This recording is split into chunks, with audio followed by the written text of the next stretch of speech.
There are moments when history quietly looks away, when a society, too polite to confront its own rot, lets evil grow roots under the snow. And then one day, someone knocks on the wrong door and finds what was never meant to be found. In February of 1984, deep in the frozen silence of Nova Scotia's backwoods, a social worker named Sarah Mitchell drove her rusted government car down a road that wasn't on any map. She thought it was a routine welfare check. She thought she was doing her job.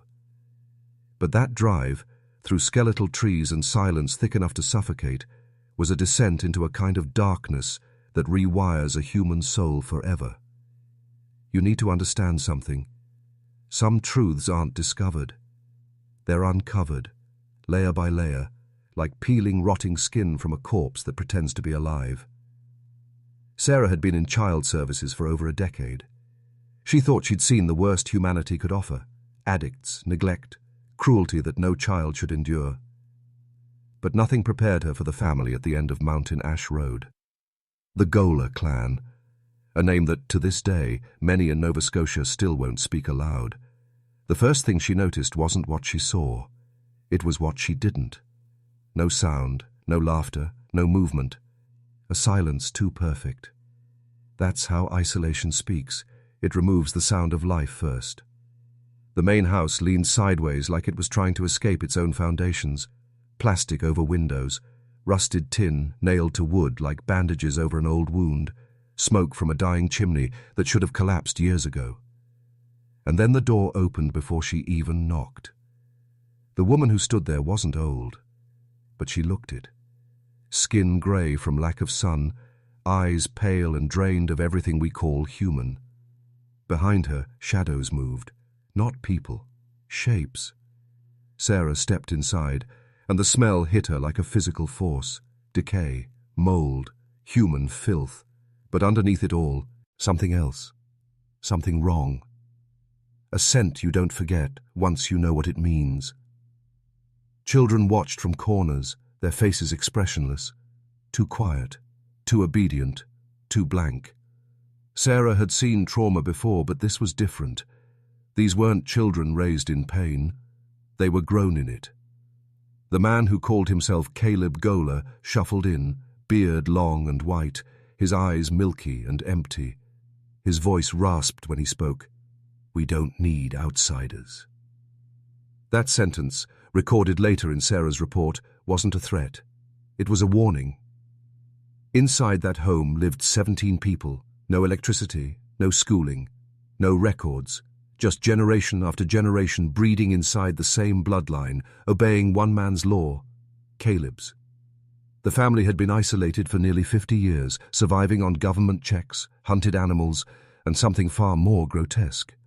And the deeper the social workers looked, the more they realized this wasn't ignorance. This was intentional. There's something most people never understand about evil. It doesn't always come roaring through the front door. Sometimes it grows quietly inside forgotten places, places so remote that the rules stop applying.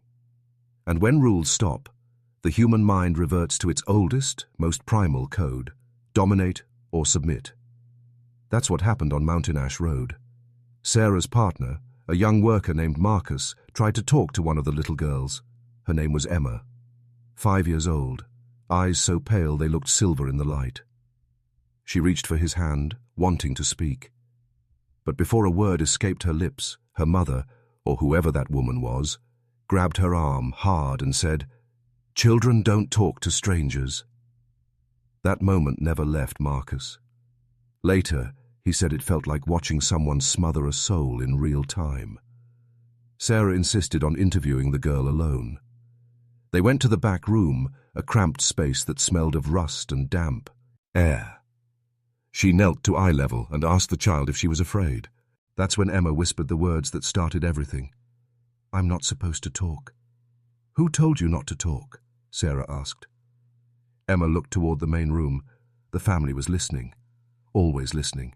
And then she said something that froze Sarah's blood. "They said if we talk, they'll make us like the others." Before she could ask who the others were, the door slammed open. The mother stood there, face blank. "Time's up." Later that night, Sarah couldn't sleep. She wrote 3 words at the bottom of her report, words that would become infamous when the case went public. Children seem conditioned. The perfect word for something that shouldn't exist in a civilized world. When investigators finally returned with police, they discovered a level of abuse and depravity that defied even the language to describe it. Generations of incest, rape disguised as ritual, children born of fathers who were also uncles and brothers and grandfathers.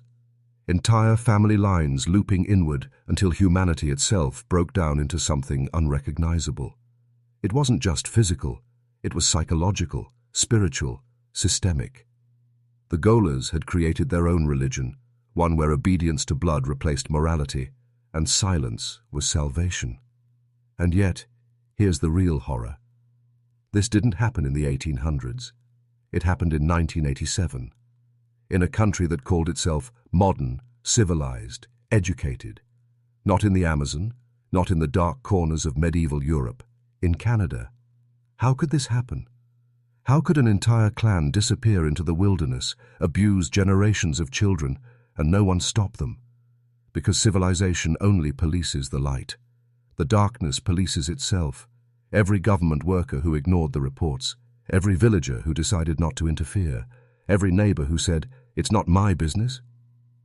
They were the bricks in the wall that hid the Golers for half a century, and when the wall finally cracked, when the first child broke the silence, the system acted shocked. But that's the lie. The system wasn't shocked. It was exposed. You see, the Goler clan is more than a story of inbreeding or neglect.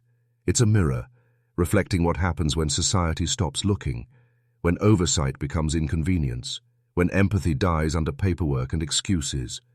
What grew in that forest was the physical manifestation of apathy, a family of ghosts, fed by the silence of others. And by the time Sarah Mitchell realized that, it was already too late. The darkness had noticed her, and it does not like being seen. You're not just hearing about history tonight, you're stepping into it. And once you see what was hidden beneath the snow, you'll never unsee it. When investigators and social workers later pieced together what they had witnessed inside that decaying house, they realized something terrifying. The Goler clan wasn't merely dysfunctional or impoverished. They were organized. What looked like chaos was, in truth, a system, one that had evolved in isolation for decades. Caleb Goler, the patriarch, had turned family into a religion. In that belief system, the outside world was sin, and blood was sacred. Outsiders corrupted purity. Outsiders diluted the family line. So, he decided to close the circle, to make the Goler name both the beginning and the end of their own world. Children were born of fathers, grandfathers, uncles. Daughters were not daughters, but vessels of continuity. The word marriage no longer meant partnership, it meant assignment. It was a law written in flesh, enforced by fear, and sealed in silence. By the time Sarah Mitchell and Marcus returned with law enforcement weeks later, that silence had become a living thing. It lingered in the air, clung to the walls, seeped into the bones of everyone who entered. The children's eyes did, not blink as officers led them out. Some held hands as if to reassure one another, not out of fear of the police, but fear of what leaving meant. They had no idea there was a world beyond those 3 collapsing buildings. One child reportedly asked an officer if the snow went on forever. Another thought the flashing red lights were God's eyes. You must understand, these were not children of society. They were children of a contained universe built on control. When authorities questioned Caleb, he showed no remorse. He saw no wrong. To him, the Golers were self-sufficient, untouched by modern corruption. He spoke of city people with disgust, their technology, their greed, their laws. He said they were slaves to invisible masters. It was a chilling irony. He had enslaved his own blood, generation after generation, under the illusion of freedom from a world he despised. What began as isolation for survival during the Great Depression had, by 1987, transformed into a psychological fortress.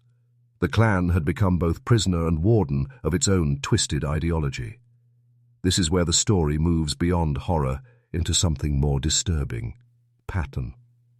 Because what the Golers built in miniature, civilization has built in scale. Every system that isolates, that controls through obedience, that rewrites morality to justify its power, it follows the same blueprint. The difference is only size. The Golers lived their control openly, in the dirt and decay. Society dresses its control in paperwork and law, but the function is identical. Obedience through dependence, fear through isolation, silence through shame. Inside the Goler home, children were taught that speaking to outsiders invited punishment. In the modern world, speaking uncomfortable truths brings ridicule, ostracization, digital exile. Different tools, same mechanism. Caleb's cult of blood purity was not so different from the corporate or political cults that decide who is pure, who belongs, and who must be cast out. That's why this story matters. It's not only about a family. It's about the architecture of power itself.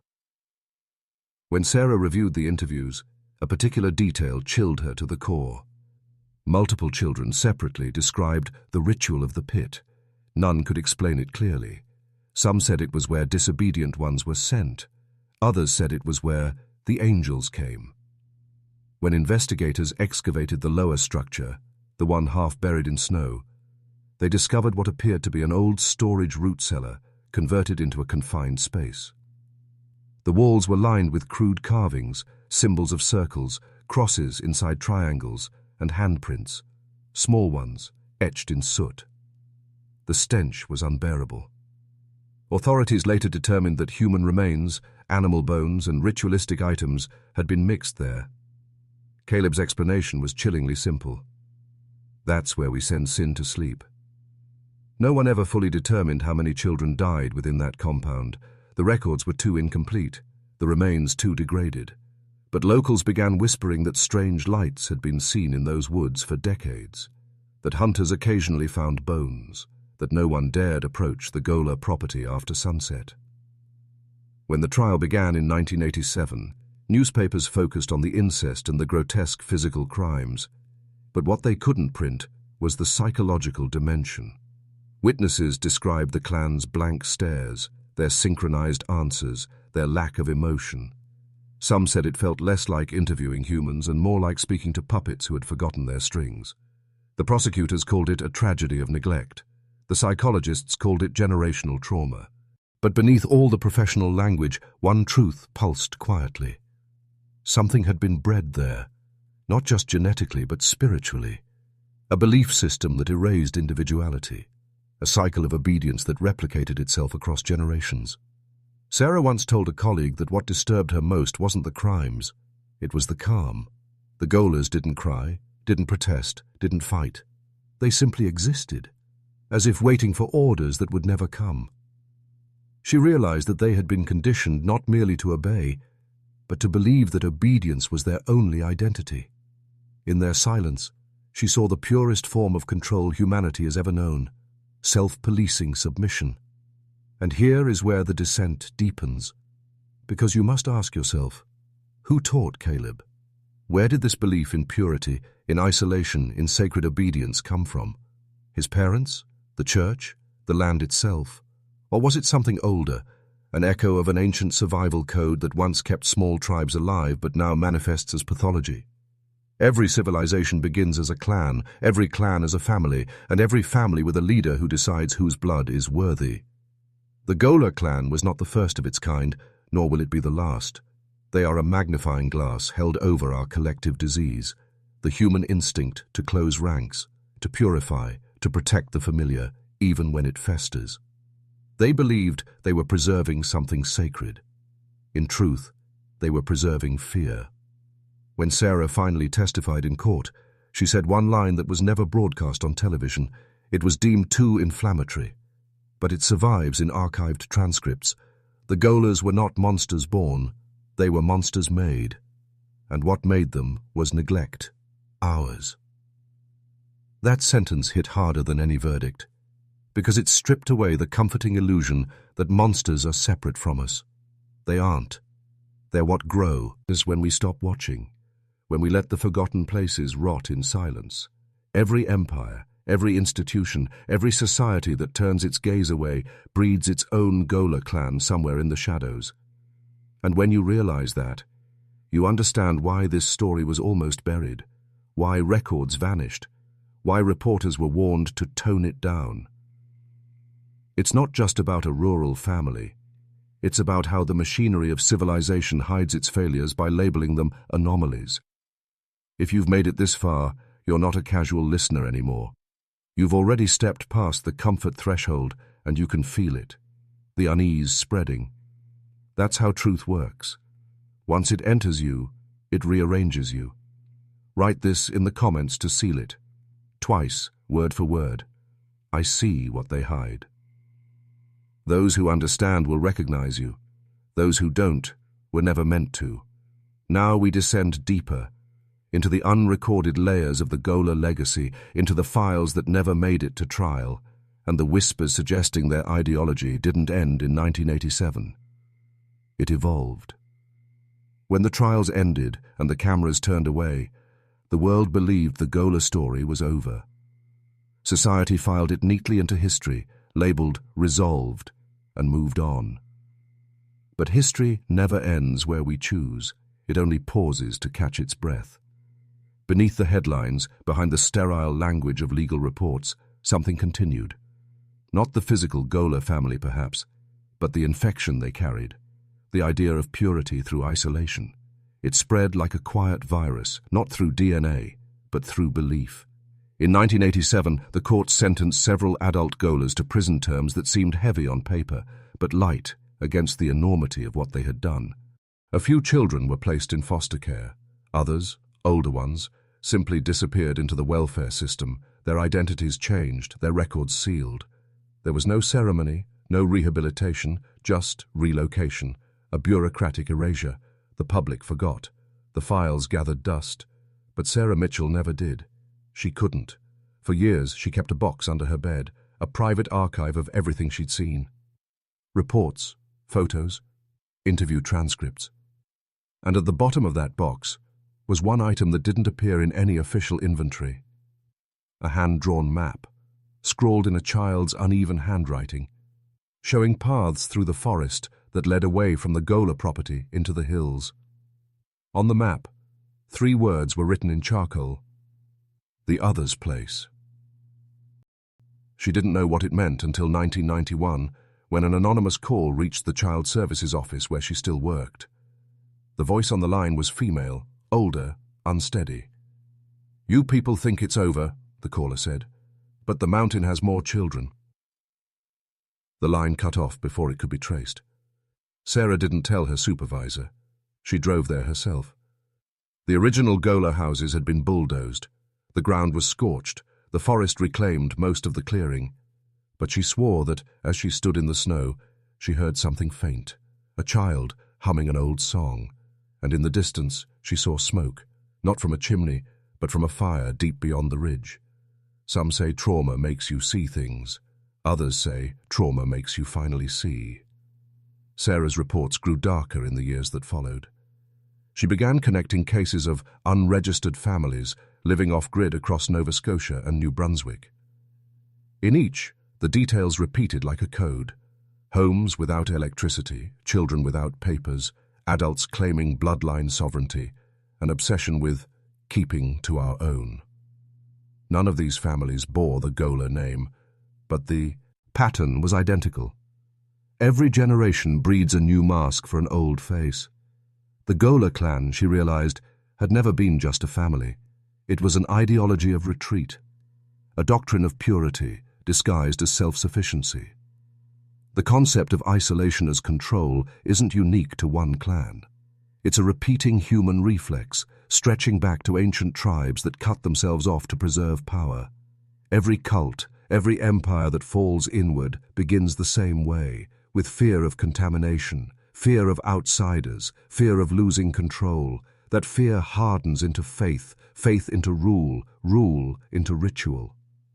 By the time the Golers practiced their law of the pit, they were no longer aware they were performing horror. They believed they were fulfilling duty.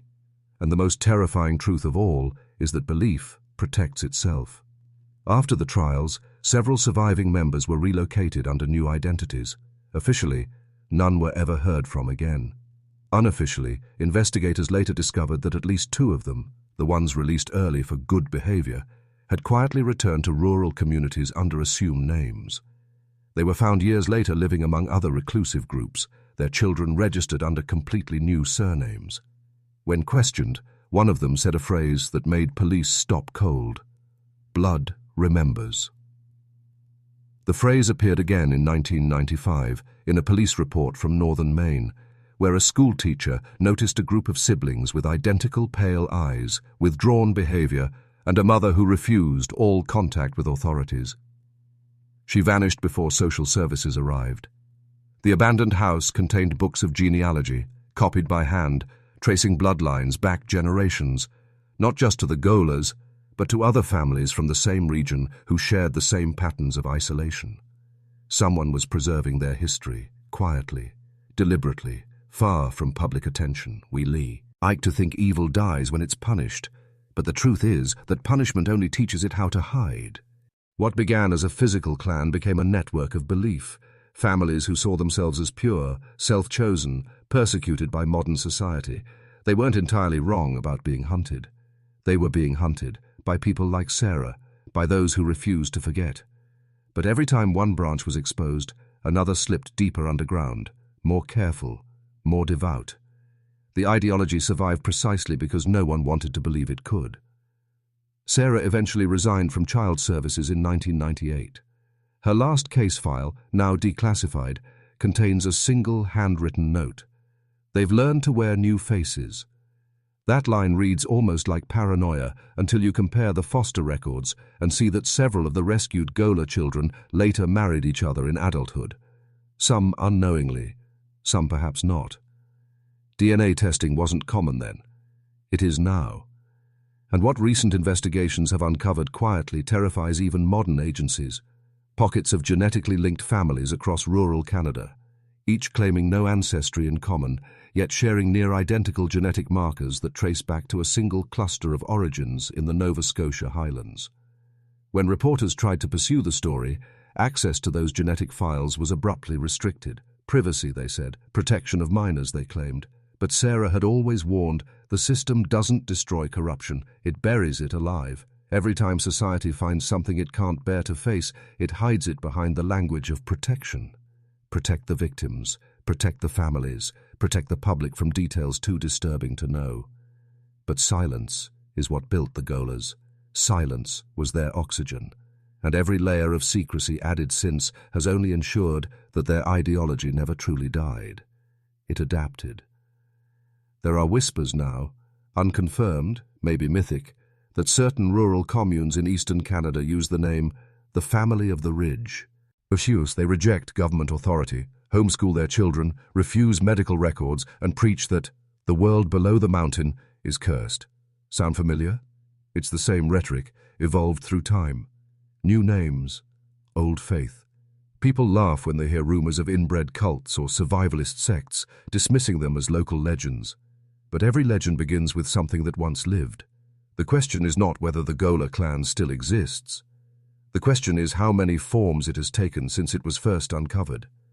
Bloodlines do not vanish, they dilute, migrate, change shape, and the ideologies tied to them travel faster than genes. The modern world connects us through screens, but it also isolates us behind walls of illusion. The Golers used forests to hide, we use algorithms. Both serve the same function, to keep reality filtered, to let corruption fester where light cannot reach. When Sarah Mitchell died in 2004, her family found a final note tucked inside her diary. It contained only one line, written in shaky ink. "The blood still calls from the hills." Her daughter burned the diary before authorities could review it. She told friends her mother lost herself to superstition. Maybe she did, or maybe she saw something we still refuse to. Because the deeper you trace the roots of the Goler story, the more you realize it's not a closed case. It's a mirror. And what it reflects isn't confined to Canada's wilderness. It's in the human instinct itself. whispering that purity is safety, that control is love, that silence is peace. It's the lie that built every prison humanity ever lived in. And when you finally see it, truly see it, you understand why history keeps repeating the same nightmares with different names. You understand why some bloodlines never die. They don't need to. The world keeps giving them new forms to inhabit. When the world first heard of the Goles, "Air Clan!" the public gasped in horror. For a few weeks, newspapers printed lurid headlines. Politicians spoke of reform, and the system pretended to feel shame. But like all institutional shame, it was a performance. Behind closed doors, while reporters chased interviews and talk shows argued morality, government offices began quietly sealing files. What began as exposure became containment. The story wasn't suppressed because it was false. It was suppressed because it was true in a way that implicated everyone. Sarah Mitchell watched it unfold with a kind of helpless rage. She had imagined that the exposure of the Goler family would lead to sweeping oversight, better funding, more rural surveillance, real reform. But instead, she saw memos arrive stamped confidential, internal use only. The documents she'd collected were reclassified, transferred to regional archives where access required special clearance. Even she, the lead investigator, was denied entry 6 months later. They told her the case was too sensitive, and that further public release could re-traumatize the survivors. It was the perfect excuse, the oldest tool of bureaucratic silence: protect the victims by protecting the predator's secrets. Every institution fears scandal more than it fears sin. That is the first rule of the system. The Goler case was no exception. Provincial officials realized the story didn't just expose one family, it exposed decades of negligence. Welfare agencies had filed minor complaints about the Golers as far back as the 1950s. Priests had visited the area and noted odd domestic arrangements. Teachers had reported missing children from nearby towns. Police had responded to drunken altercations and ignored what they saw. To admit the truth meant admitting collective failure. And in bureaucratic ecosystems, failure is never confronted. It is papered over, indexed, and forgotten. By the late 1980s, new policies were drafted under the language of reform, but their real purpose was containment. Reports on rural isolation were rewritten to avoid mentioning the Goler name. When independent journalists requested access, their requests were delayed, misfiled, or denied. Television programs that planned follow-ups were abruptly cancelled. The official explanation was to avoid sensationalism. The unofficial one, whispered between journalists, was simpler. The church and state had both touched the case too closely. The rural parish that had occasionally delivered food to the Goler property, it had received government grants. The welfare office that failed to intervene earlier, it was under political supervision. No one wanted that connection to surface. In 1990, a regional inquiry was quietly convened. Sarah was invited, then uninvited. The reason given was potential bias. The inquiry produced a final report 3 years later that few ever read. It concluded that isolated cases of rural neglect, while tragic, do not represent systemic failure. That phrase, isolated cases, appears in nearly every major scandal that follows. It's the linguistic anesthesia of institutional guilt. The document was released in 1993, the same week as another national crisis, ensuring it would vanish beneath larger headlines. But there were deeper players, older ones. The church, which had once been the social heart of rural Canada, found itself implicated indirectly. For decades, clergy had preached obedience, silence, modesty, submission to patriarchal authority. These teachings, benign in urban pews, became toxic in isolation. The Golers' patriarchs twisted scripture into justification. The sins of the father shall be visited upon the children became a living creed. And when the truth came out, the church moved swiftly, not to condemn, but to protect its image. Parish records vanished. Sermons were revised. The priests who administered to the mountain communities were reassigned, their testimonies sealed under the guise of confession. Even today, those records remain inaccessible. This pattern is not unique to the Golers, it is universal. When corruption is too grotesque to deny, institutions change the narrative. They sanitize it. They create new words to absorb the horror. Rural neglect, cultural isolation, socio-economic deprivation. These phrases are not explanations. They are shields. They turn atrocity into policy language, replace faces with statistics, and make the unbearable comfortable again. That's how power survives exposure, by metabolizing truth into paperwork. Sarah once confided to a journalist friend that she'd seen evidence of external influence. Visits to the Goler compound by individuals who were never identified, men with vehicles registered to government departments, supplies delivered under old welfare programs that no longer existed. When she tried to trace the signatures, she hit dead ends. Some documents had been shredded due to redundancy. Others bore stamps that didn't match any official department. It was as if someone had wanted the family to remain invisible, sustained just enough to keep them contained. Why sustain them? Because sometimes it's easier to let rot fester in a corner than to cleanse the whole system. The Goler family served a quiet purpose. They were an example of what happens when people leave the grid, a living justification for government oversight. Their existence validated the institutions that ignored them. That's the paradox of power. It needs its monsters. Without them, it cannot justify its reach. By the mid-1990s, every person who had tried to reopen the case faced pressure to stop. A local reporter's car was found abandoned after he announced plans for a book. His notes were missing. Another investigator resigned after his home was broken into and files stolen. The police called it coincidence, but Sarah knew patterns when she saw them. She began making copies of everything mail-in, them to multiple friends in sealed envelopes marked "Open if I disappear."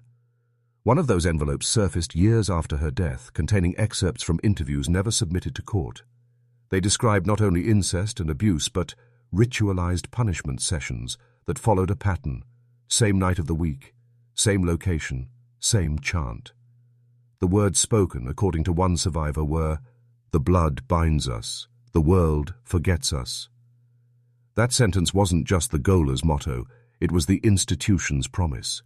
Because every layer of authority, from the church to the courts, acted as if forgetting were a form of mercy. The system didn't destroy the Goler ideology. It incorporated it into its own silence. Ask yourself, how many times have you heard of lost communities, forgotten children, historical abuse, only when the last witnesses are dead? That isn't coincidence. That's policy. The machinery of civilization thrives on selective memory. It cannot function under full awareness of its own rot. So it buries what doesn't fit the narrative of progress. The Goler case was not an anomaly. It was a blueprint of how far denial can go when wrapped in paperwork and prayer. Sarah once said, "Institutions don't fear evil, they fear evidence." That sentence never made it into her official deposition. It was crossed out, redacted in black ink. But copies remain, scattered among archives, proof that someone tried to warn us. Because the Goler family wasn't the disease, it was a symptom. The disease was the structure that allowed them to exist unchecked for half a century. When systems of control protect themselves, they begin to resemble the very monsters they condemn. They isolate. They suppress. They reproduce corruption within their own hierarchies, generation after generation, just as the Golers did in flesh. That is the great mirror no one wants to face. The inbred family and the bureaucratic machine are reflections of the same instinct: preserve the bloodline, preserve the structure at any cost.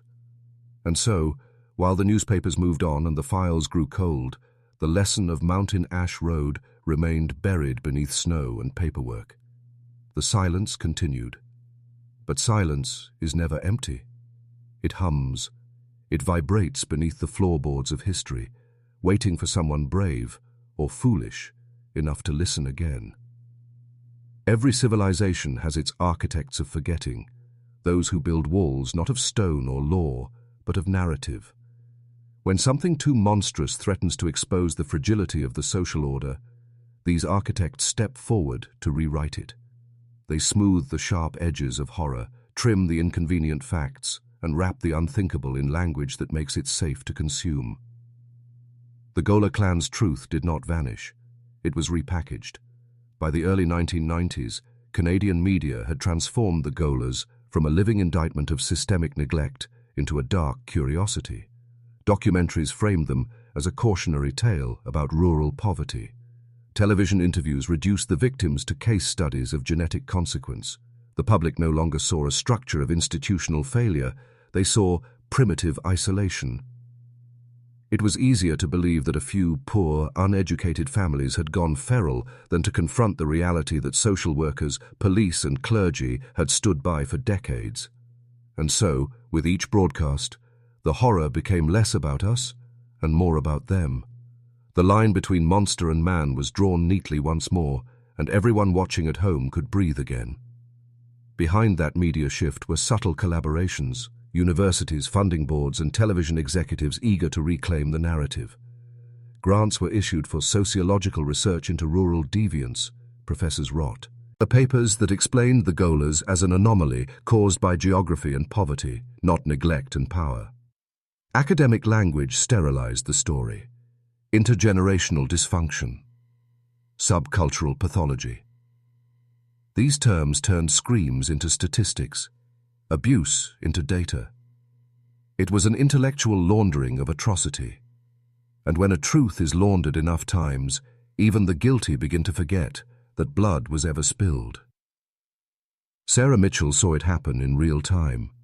She was invited to one of these academic symposia in Halifax, hoping for dialogue. Instead, she sat through presentations where her testimony was dissected like a myth. A young researcher, eager to impress, described her reports as emotionally charged, lacking methodological rigor. The room applauded. Sarah left halfway through the session and never attended another. In her private journal, she wrote a single sentence that reads like prophecy now. They are building a museum over a crime scene. Because that is what the architects of forgetting do. They preserve the ruins, but they remove the smell. They erect plaques of explanation over graves of consequence. They convert suffering into curriculum, horror into heritage. And by turning it into history, they ensure no one feels responsible anymore. It's a pattern older than civilization itself. The Greeks mythologized their atrocities into epic poetry. The church painted its crusades into stained glass. Modern governments publish their sins as white papers. Every era finds its art form of erasure. The Goler clan became Canada's version, a grotesque morality play rewritten to comfort the audience. The documentaries never showed the full pictures, never aired the uncut interviews, never explained how the same departments that rescued the children had funded their abusers for years. The truth was simply too inconvenient. And what is most disturbing is that the Chiteks weren't all villains. Most were simply doing their jobs. Journalists needed funding, universities needed research, networks needed viewers. Each layer diluted the truth further until the story became a manageable product. Evil, once documented, had been made consumable. It could now be studied, debated, forgotten. By 2000, the Goler case had entered the curriculum of Canadian social work programs. Students learned it as a historical example of rural isolation. No mention of institutional cover-ups, of lost records, of vanished investigators. The next generation of social workers studied the same documents Sarah had written, stripped of her handwritten notes and red warnings. The Goler horror became theory, a cautionary paragraph in a textbook, safely bound and sterile. That's how forgetting triumphs. Not through destruction, but through digestion. Some academics even praised the family's resilience. They wrote that, despite their crimes, the Golers had managed to create a self-sustaining community in adverse conditions. That sentence, printed in a peer-reviewed journal, made Sarah physically ill. Because to her, those words were no different from the excuses the patriarchs had made inside that house, that they were only preserving what was theirs. But perhaps the most effective architects of forgetting were not in academia or government. They were in entertainment. Producers saw the potential, a shocking story, a rural backdrop, a guaranteed audience. Within a decade, television crime specials and true crime books began to appear. Titles like The Hidden Family or Canada's Darkest Secret turned tragedy into spectacle. Viewers devoured the details, safe behind their screens, and every retelling added a layer of separation between the real victims and the public. The Golers were no longer people. They were plot devices. Their suffering became content. And when horror becomes content, it loses its power to change anything. G. The same public that gasped in horror while watching would turn off the television, satisfied that justice had been served, that such evil could never happen again. They were wrong, of course. It was already happening again, just under different names. Other families, other institutions, other systems repeating the same dance of neglect and control. But no one connected the dots, because the narrative had done its job. Horror was now entertainment, and entertainment never demands accountability. In 2003, Sarah received a call from a documentary producer who wanted her participation for a balanced retelling of the Goler story. He offered money, fame, a chance to set the record straight. She refused. When he pressed, she said something that would later appear in an unpublished memoir. "You can't balance a scale built from bones." That sentence encapsulates everything the architects of forgetting fail to grasp. Some stories cannot be told neutrally, because neutrality itself becomes complicity. When systems rewrite horror as anomaly, they erase the thread that connects it to everything else. The Goler story was not about one family. It was about what happens when silence becomes institutionalized, when empathy is replaced by efficiency, when the machinery of progress grinds over the small, the weak, the forgotten. By the time Sarah died, the Goler name had become a curiosity, a footnote, a ghost. Television networks stopped mentioning it. Schools removed it from the curriculum, claiming it no longer reflected current practice. The forgetting was complete. The architects had finished their work. But history has a strange pulse. It doesn't die, it waits. In 2010, a graduate student researching rural social programs uncovered a cache of sealed transcripts in an abandoned archive facility. Inside were recordings of interviews that had never been aired, photographs too, that had never been printed, and one envelope marked in fading ink, for release when it's safe. The student opened it. Inside was a handwritten letter from Sarah Mitchell, dated 1992. It read, "They will build museums, they will make films, they will call it tragedy and progress. But know this, the Golers were not the end. They were the beginning of the proof. When people forget, the system remembers. And it will do this again." That letter never made the news. The student vanished 2 years later. Her thesis was withdrawn. The envelope was never recovered. That is how forgetting truly works, not by destroying memory, but by reabsorbing it into the very machinery that caused it. The architects of forgetting don't need to hide the truth. They just need to reinterpret it until it no longer feels like a threat. And that's why, decades later, the silence around the Goler clan feels complete. But silence is never empty. It's a code. It's an agreement. The same agreement that kept that family hidden for 50 years still echoes in every file marked confidential, every victim deemed unreliable, every truth rewritten for public comfort. We're not just inheritors of history, we're participants in its burial. There is a law older than any government, older than religion itself, a law written into the nervous system of civilization. It is the doctrine of silence. Every age has obeyed it, consciously or not. It says that the human mind can only carry so much truth before it begins to fracture, and that for a society to survive, some things must remain unspoken. The Goler clan was never just a family hidden in the wilderness. They were an expression of that ancient doctrine, a wound covered by collective silence so deep it began to heal wrong. People always ask how something so grotesque could exist for so long without intervention. They imagine corruption, complicity, conspiracy. And yes, all of that played a part. But the real answer is simpler, more terrifying. Most people do not want to see. The majority will choose ignorance over responsibility every single time.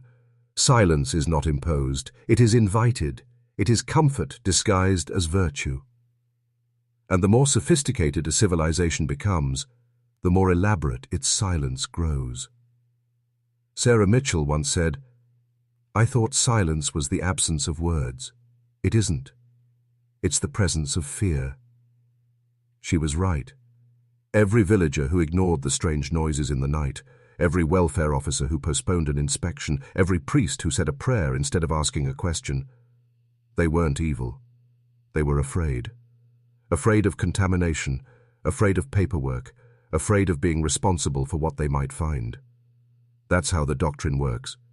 It converts fear into obedience and obedience into morality. It tells the world that staying silent is an act of peace. But silence is never neutral. It's always on someone's side. Modern psychology calls this pluralistic ignorance, when everyone assumes someone else will act, so no one does. But the Golers proved it's more than a psychological quirk. It's a survival mechanism. Silence preserves the illusion of order. And order, even when built on rot, feels safer than chaos. If you pull at one thread of horror, the whole social fabric starts to unravel. So, the human mind learns not to pull. It rationalizes instead. It's not my business. They're private people. Someone else will handle it. And in that hesitation, evil evolves. By the late 20th century, this doctrine had matured into an art form. Governments institutionalized it through bureaucracy. Churches sanctified it through confession. Corporations monetized it through distraction. Silence became currency, traded in backrooms and headlines, bought and sold with justification, and as technology advanced, it found its purest form. Noise, endless, meaningless noise. Information everywhere, truth nowhere, people scrolling through horrors too vast to absorb, numbing themselves with the illusion of awareness. The doctrine of silence doesn't always hide the truth. Sometimes it buries it under so much noise that no one can hear it screaming. That's what makes the Goler case prophetic. It wasn't only a story of incest and isolation, it was a preview of the 21st century. Replace the dirt floors with digital screens, the patriarch's voice with algorithmic suggestion, and you get the same structure: isolation, obedience, control. The children of the Golers couldn't imagine life beyond their valley. Today's generation cannot imagine life beyond their feed. Different tools, same result: conditioned silence, manufactured consent. Sarah once compared the Goler children's eyes to mirrors that reflected nothing. She saw in them what happens when silence becomes hereditary, when children inherit their parents' fear of speaking. What she couldn't have known was that entire societies were heading toward that same condition. We now raise generations who know everything and say nothing.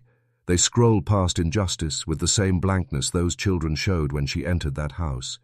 Empathy has been replaced by fatigue, awareness without action, the perfect silence. You might think this is an exaggeration. It isn't. Silence has evolved into its most advanced form, selective speech. We talk, but only about what we're allowed to talk about. We debate, but only within approved boundaries. Institutions no longer need to censor. We censor ourselves. The Goler clan didn't need guards. Their prison was belief. Ours is etiquette. We call it civility, professional, ism, political correctness. But beneath the surface, it's the same law. Speak only what won't disturb the structure. The doctrine of silence also has its rewards. It promises safety. It offers belonging. It gives the illusion of morality. Those who obey it are rewarded with peace of mind. Those who break it are punished with exile. Ask any whistleblower, any survivor, any truth-teller. They'll tell you the same story. Once you break the silence, you no longer belong anywhere. Sarah experienced that. Her colleagues called her obsessed. Her supervisors reassigned her. Her church stopped inviting her to meetings, all because she wouldn't let the story die. The silence defended itself, as it always does. There is a reason societies build monuments to tragedies, but never to accountability. A monument is an act of closure, as it says, "This is over." But horror, like the Golers, doesn't end. It metastasizes. Every time we look away, it adapts. Every time we move on, it reorganizes. The doctrine ensures that forgetting feels like healing, and healing without change guarantees repetition. Look at the world now. Endless scandals, endless inquiries, endless statements of remorse, and yet nothing truly changes. Because the machinery of forgetting has become self-sustaining. When the truth leaks out, we contain it with words like complex, sensitive, or isolated incident. Those are the new hymns of silence. They sound rational, they sound kind, but underneath them hums the same old fear, the fear that if we speak too plainly, we might have to dismantle the very systems that feed us. In her final years, Sarah began to use a phrase that unsettled everyone who heard it. She called silence the true god of civilization. Yeah. She said we worship it daily. In the meetings we don't interrupt, in the injustices we scroll past, in the truths we file under too much. She wasn't wrong.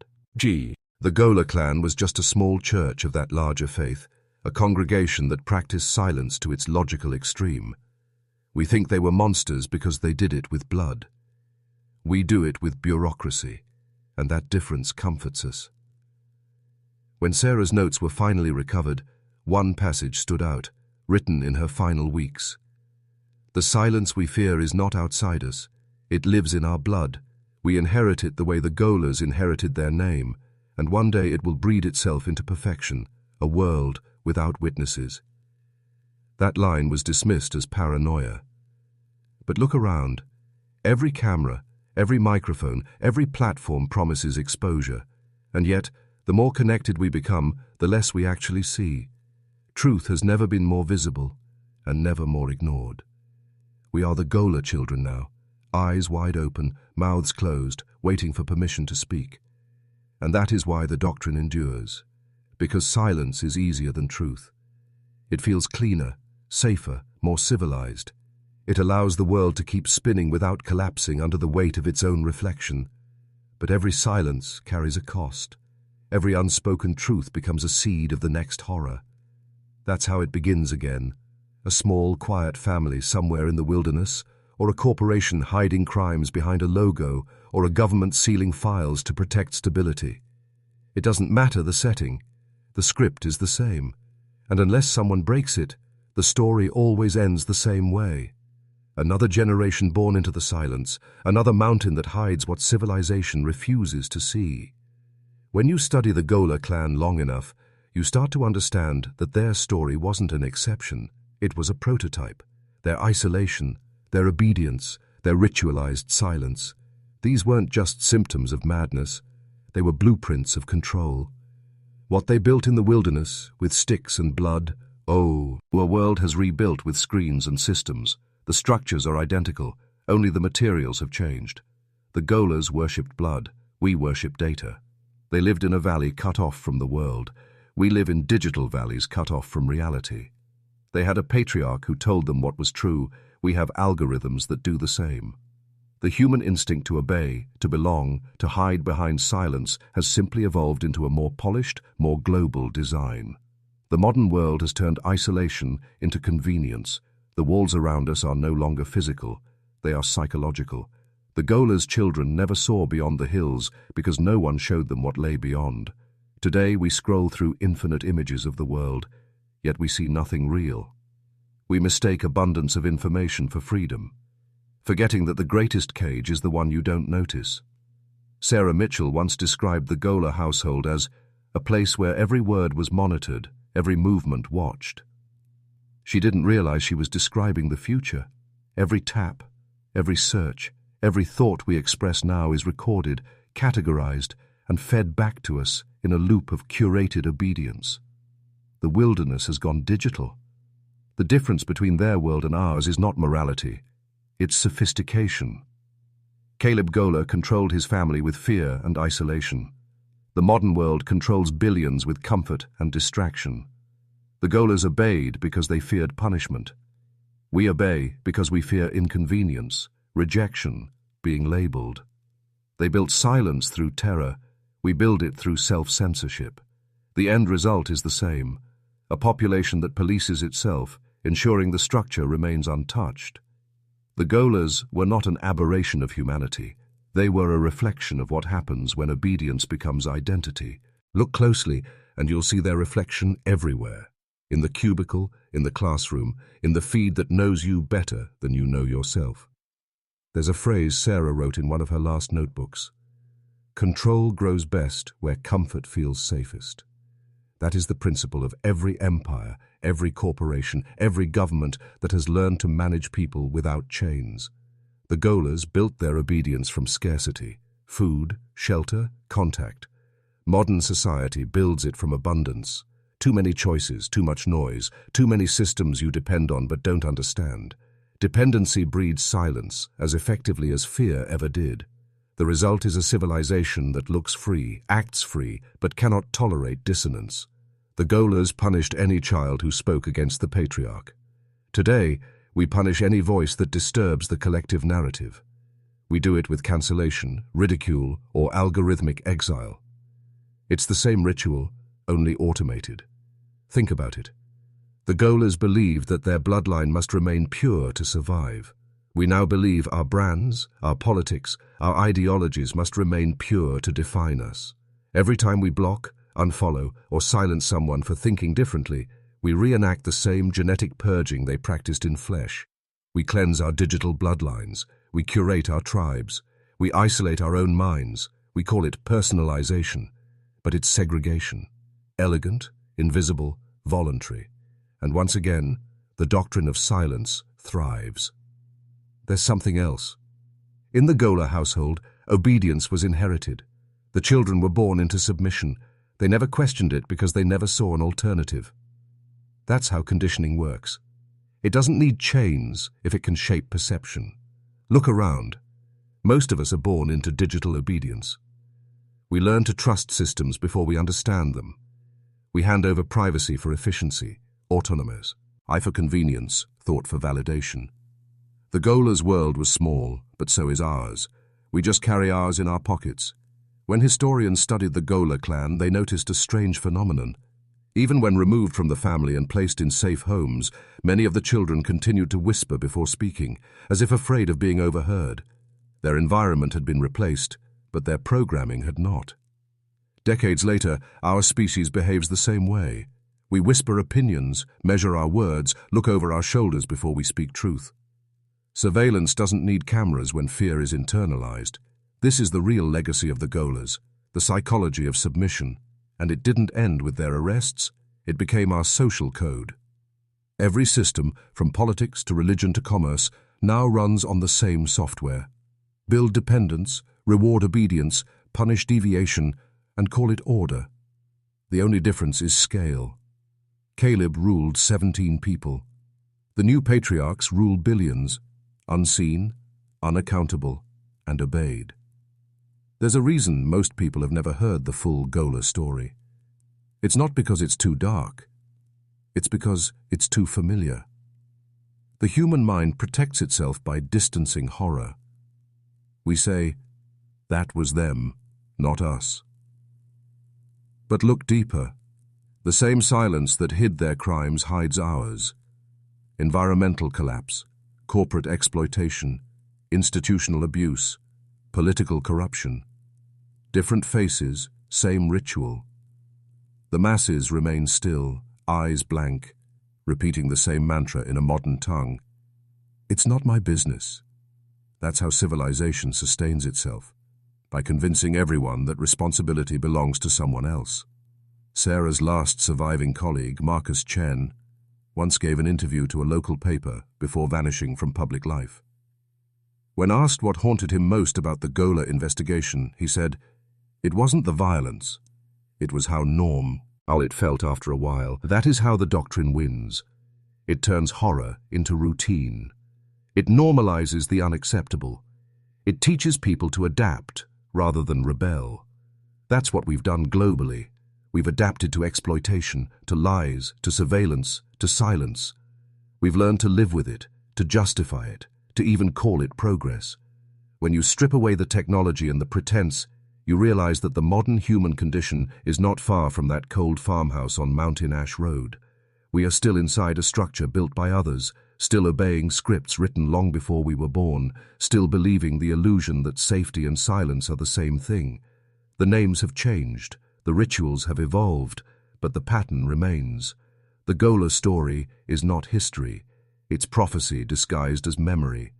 It's the blueprint of what happens when control becomes culture, when obedience becomes virtue, when silence becomes sacred. The valley they lived in never ended. It expanded. It became the world. And so the question isn't whether you live in a system like theirs. You already do. The question is whether you'll ever have the courage to step beyond it, to speak where silence has become law, to look directly at what everyone else refuses to see. Because once you see it, truly see it, there's no way back. You can't unlearn the pattern. You can only decide which side of it you'll stand on. The deeper you study history, the more it begins to whisper the same sentence through every century. Control never disappears. It only changes shape. The Golers used fear, the church used faith, the monarchs used blood, and now the system uses convenience. The tools evolve, but the principle is eternal. What ruled that mountain in 1984? Submission, obedience, isolation. Rules the world today under smoother names: security, stability, trust. Words that sound comforting until you look at what they call. Unciel. The hidden mechanism of control is simplicity itself. It works not by force, but by design. The Goler patriarch didn't need to chain his family. He designed their world so that every path led back to him. Every word they learned, every rule they followed, every comfort they knew came through his authority. He made himself the source of meaning. That is how control functions now. Invisibly, structurally, beautifully disguised as normal life. The modern human being doesn't need chains because every road, every platform, every institution loops back to the same few unseen architects.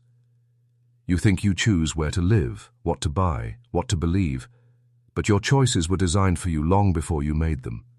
You think you have freedom because you can speak, but your speech is confined within parameters set by those who own the channels of communication. You think you're informed because you have access to everything, but information without interpretation is just noise, and the system provides both the noise and the interpretation. It tells you what to fear, what to desire, who to hate, who to trust. It feeds you opinion pre-chewed and sterilized. The Golers worshipped their patriarch. We worship our infrastructure. The Goler clan was a miniature civilization. Caleb ruled by controlling information, rationing food, dictating morality and shaping identity. Remove the names, and what's the difference between that and the governments we live under, the corporate machine that decides what's profitable, the algorithms that decide what's visible, the banks that decide what's valuable? They are all descendants of the same design, the consolidation of dependency, and dependency is the most efficient leash ever invented. Modern control doesn't want rebellion.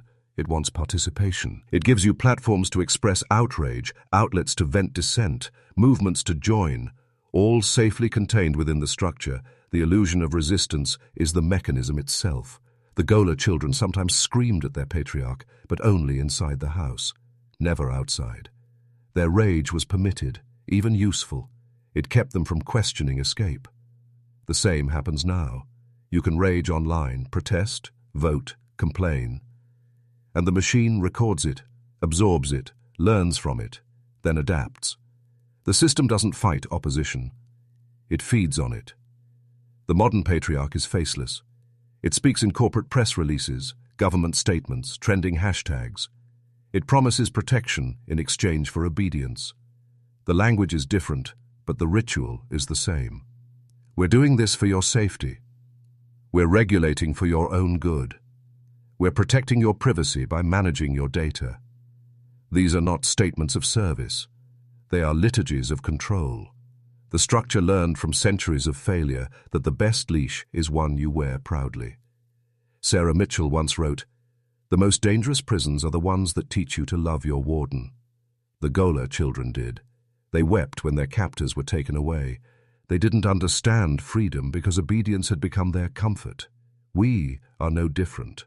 When systems of power collapse, when a platform shuts down, when an economy crashes, when a government falls, we panic. We mourn our dependence. We call it chaos when in truth it's merely exposure. the illusion of control dissolving, revealing how naked we've always been beneath it.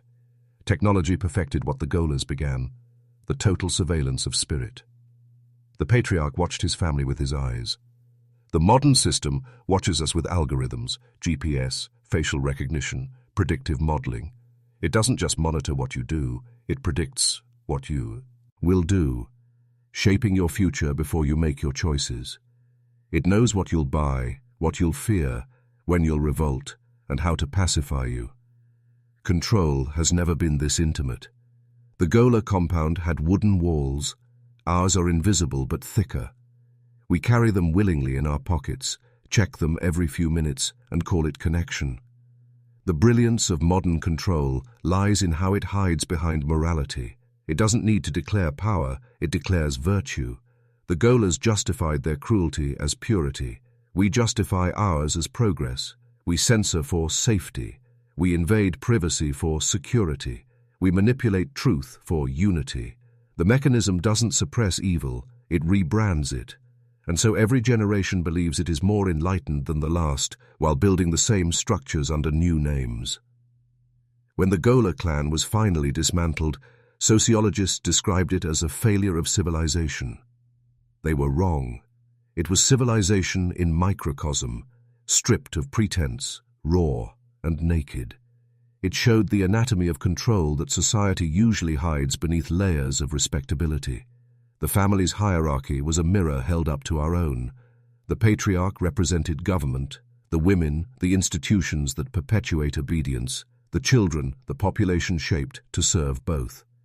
The rituals of silence they practiced in the woods are practiced in boardrooms, classrooms, parliaments, and screens across the planet. Silence, dressed as order, compliance, dressed as peace. Ask yourself, why does every culture invent stories about hidden elites, secret families, invisible powers? It's because deep down humanity recognizes the pattern. Every empire breeds its Golers. Insulated hierarchies convinced they are chosen, purer, wiser, entitled to rule. The only difference is scale. The Golers ruled a clearing in the forest. The modern patriarchs rule continents, and the silence too.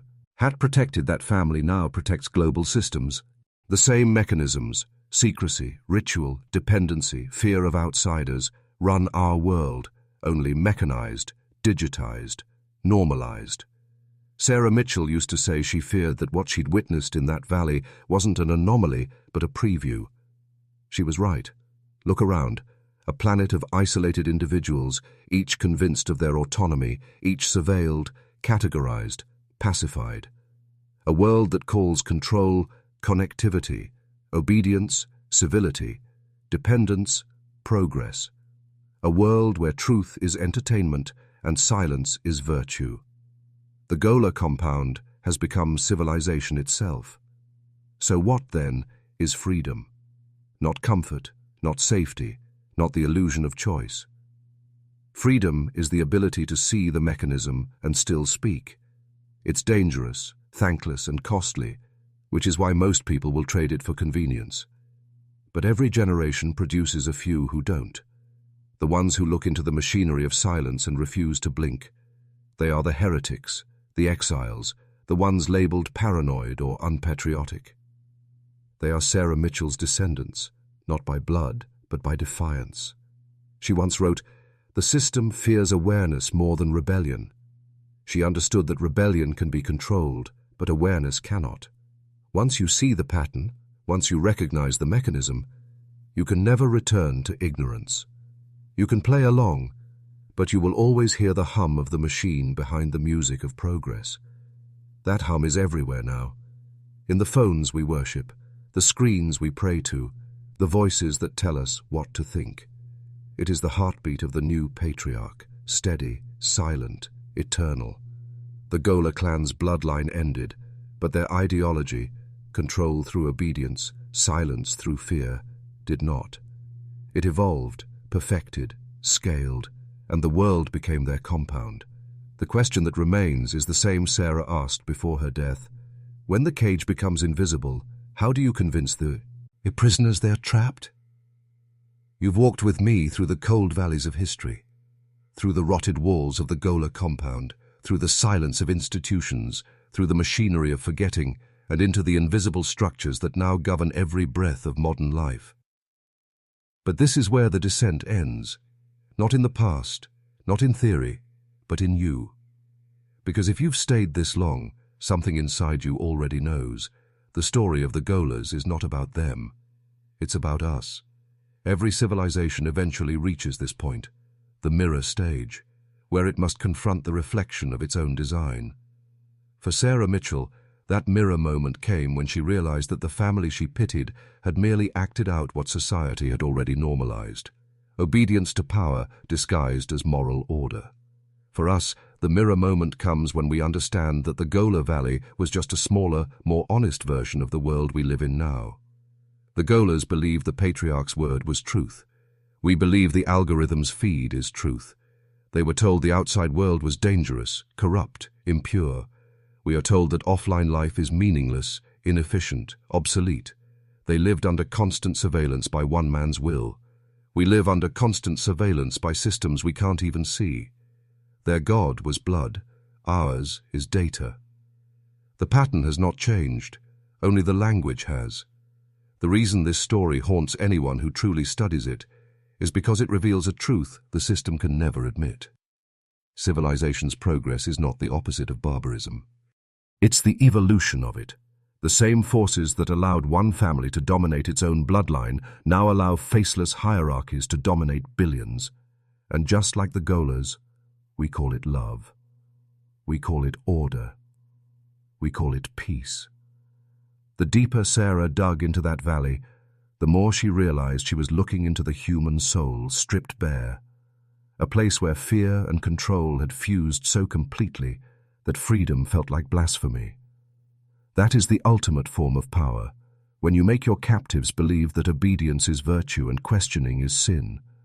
The Golers perfected it through isolation. We perfect it through distraction, but both lead to the same result, silence that feels righteous. In her last recorded entry, weeks before her death, Sarah's voice trembled as she spoke into a handheld recorder. They weren't monsters. They were mirrors. The moment you call them evil, you let yourself off the hook. But the silence that built them lives in all of us. That sentence was buried with her, redacted from every official document. But it survived, whispered, copied, carried in secret by those who understood. Because that's what forbidden truth always does. It doesn't die. It waits. It waits for the next mind brave enough to look directly at it. And now you've looked. You've seen how silence breeds obedience, how obedience builds power, how power sustains itself through comfort. You've seen how control evolves, how forgetting is engineered, how even your outrage is pre-designed. You've walked through the layers, from that snow-covered farmhouse in 1984 to the mirrored cage of the present. And here, at the bottom, there's only one question left. What will you do with what you now know? Because knowledge like this isn't neutral. It marks you. Once you see the machinery, you can't unsee it. Once you recognize the pattern, you can't return to comfort. You'll hear the hum of sea. On troll in every news headline, in every corporate slogan, in every polite silence at a dinner table. You'll see it in the way people defend the very systems that exploit them. You'll notice how every question that matters is deflected with humor, how every truth is buried under irony, how every real emotion is replaced with performance. You'll see that the world doesn't fear lies. It fears truth, spoken plainly. The Goler clan's tragedy was that no one saw them soon enough. Ours is that everyone sees, and no one acts. That's the final evolution of the doctrine of silence, awareness without responsibility. A culture where exposure itself is the opiate. We document everything but change nothing. We watch, we react, we scroll, and in the process, we become the next iteration of what we thought we were condemning. Sarah used to say, "Hell is not a place, it's repetition." If she was right, then we are already there, repeating the same sins under brighter lights, repeating the same control under softer words. The Goler Valley was hell hidden in the woods. Our world is hell disguised as progress. And yet, This is where the story turns. Because descent is not destruction, it's revelation. To fall is to see the foundations. To understand the darkness is to finally recognize the architecture of light. You can't destroy what you don't understand. You can't rebuild what you refuse to see. The only way out of the labyrinth is through its center, through knowledge, through courage, through speech. The Golers lived and died believing the world would never find them. The institutions that buried their story believed no one would ever connect the dots. But you just did. You've walked their timeline, felt their silence, heard the echoes that shape your own life. And now the burden is yours. Not to believe, but to remember. Because memory is rebellion, awareness is resistance, and silence, now that you understand it, is complicity. The world doesn't need more outrage. It needs witnesses who refuse to look away. It needs men who recognize that freedom is not inherited. It is maintained. It needs voices that speak even when the system demands quiet.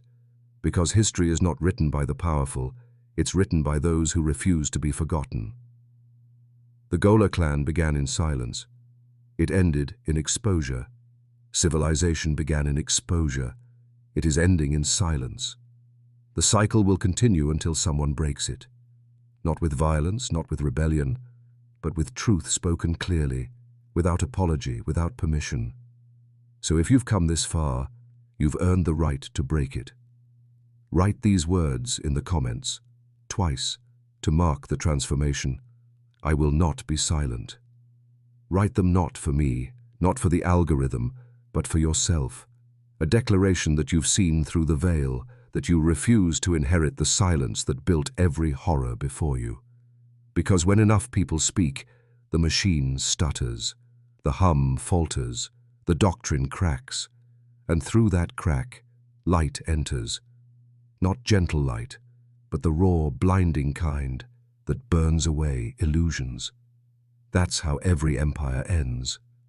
Not with fire, not with revolution, but with the moment someone finally whispers the truth out loud.